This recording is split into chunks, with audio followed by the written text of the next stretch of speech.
The church today has been very cowardly to address the issue of divorce. And this goes back for quite a number of years. My thought was this: if the church actually understood what Jesus taught about the permanence of marriage, a man shall leave his father and mother, cleave to his wife, and the two shall become one flesh.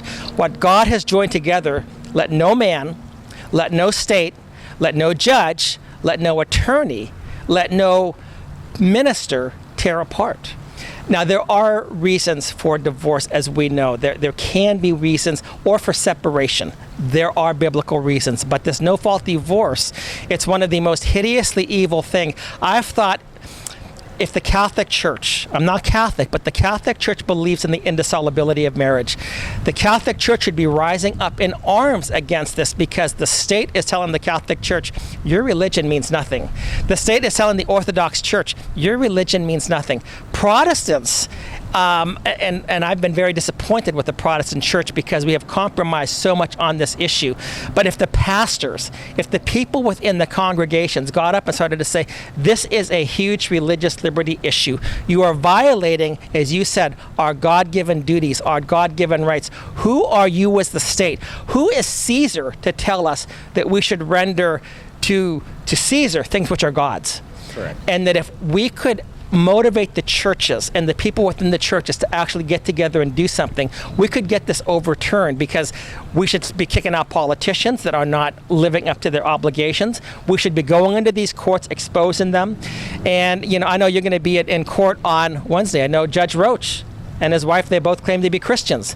But the fact that they did not even address the issue of no-fault divorce in their book on mediation is what disappointed me, because coming from a Christian perspective, they should be able to say, this is an ungodly way, and there's no way that it's constitutional. It's a violation of your rights.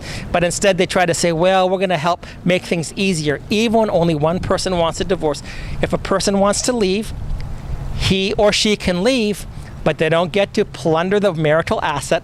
They don't need to take the children. They can take their debts with them, but they leave behind the assets, because we have a marital estate at stake. That's my perspective on the whole thing. I agree, and this is, again, why we just need legislative reform for 50-50 custody. Right.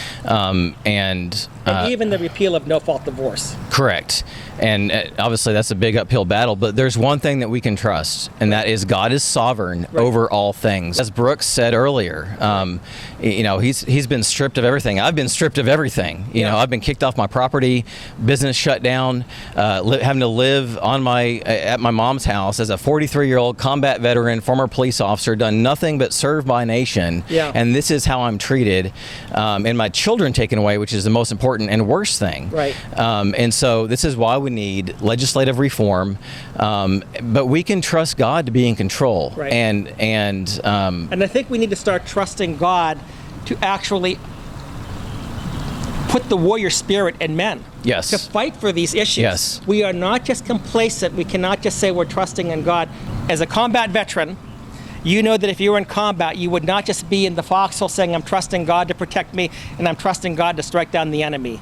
You have to go on the offensive. Correct. And that is in trusting God. In trusting God. To your point, you don't look at a shovel and pray for a hole. Right. But you do trust in God in all things to give you the strength to dig, right? And so as Vodi Bakum says, I think the one issue, or not one, but a large issue with the modern church is that they've created an 11th commandment.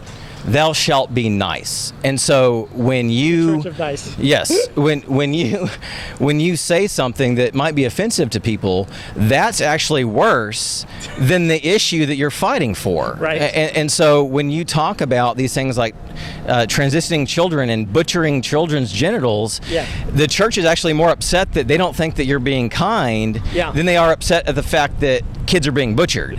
And so this is where the church must stand up and trust in God's sovereignty and trust in the strength of God, not my own strength. Right.